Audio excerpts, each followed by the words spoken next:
in their children's classrooms. But Minnesota Congresswoman Ilhan Omar denies the controversial curriculum is even being taught in school.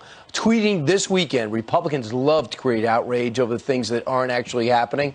People should be asking them what elementary, middle, and high school is teaching critical race theory, and why are they spinning false narratives?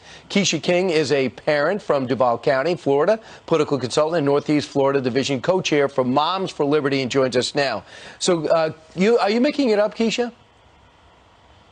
I am not making this up. I've heard it with my own ears from my daughter's classroom. So I'm not sure where Representative Omar is getting her information from, but maybe she should, talk to some of us parents and see what we're actually finding with these classrooms. What actually did you hear? What exactly did you read?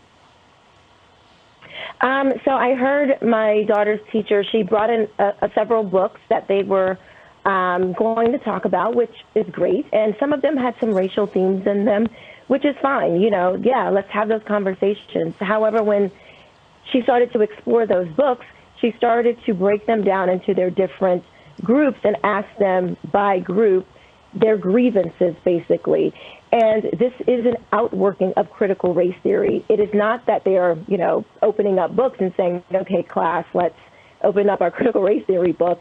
It's the teachings are an outworking of critical race theory that is being woven into official curriculum. So, Quisha, could I disseminate and tell me if you agree?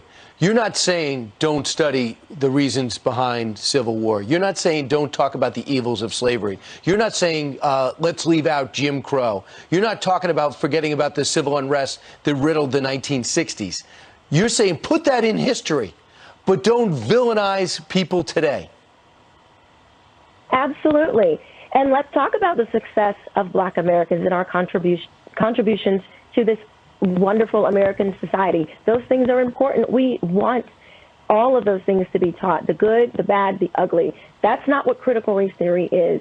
Critical race theory is much more dangerous. It is teaching children that if you are white, heterosexual, male, able-bodied, if you fall into that category, you are automatically deemed an oppressor. If you are anything other than that, you are automatically oppressed. That is not a society that we want to have. That's not something that we want to impress upon our children. I have never seen something come up from the grassroots like it has. This is done not with at the highest level in Washington. They talk about what's going to get Republicans to win back the House or Senate. I'm seeing this in front of school boards, Board of Education seats that pay very little and demand so much time. Now people are running for it, are demanding recall of those seats. That doesn't happen from the top down. But Cornell Belcher, who's a political operative on the Democratic side, says the critical race theory is yet another tool in the racial tribal boogeyman's toolbox to drive and inflame tribalism, which Republicans think helps them in elections. This is a Trump 2.0 movement. He says the whole thing is coordinated. What do you say?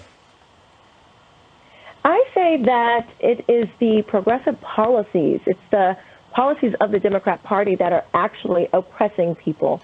It is, I appreciate the GOP and I appreciate conservatives and Republicans coming out and standing up for this and shedding a light on this issue. We don't want racism. We don't want more racism. I am so confused on how Democrats think that you can fight racism with more racism. So this is not a talking point. This is not some conspiracy theory. This is real. It is happening to our children, and if we don't continue to stand up, they will continue to press this upon our children. And they poke the wrong people when it comes to our mama bears, because when you mess with our kids, you have gone too far. Momsforliberty.org to find out more information. Quisha, thanks for telling your story. Thank you so much for having me. You got it. Meanwhile, straight ahead, New York City storefronts were smashed.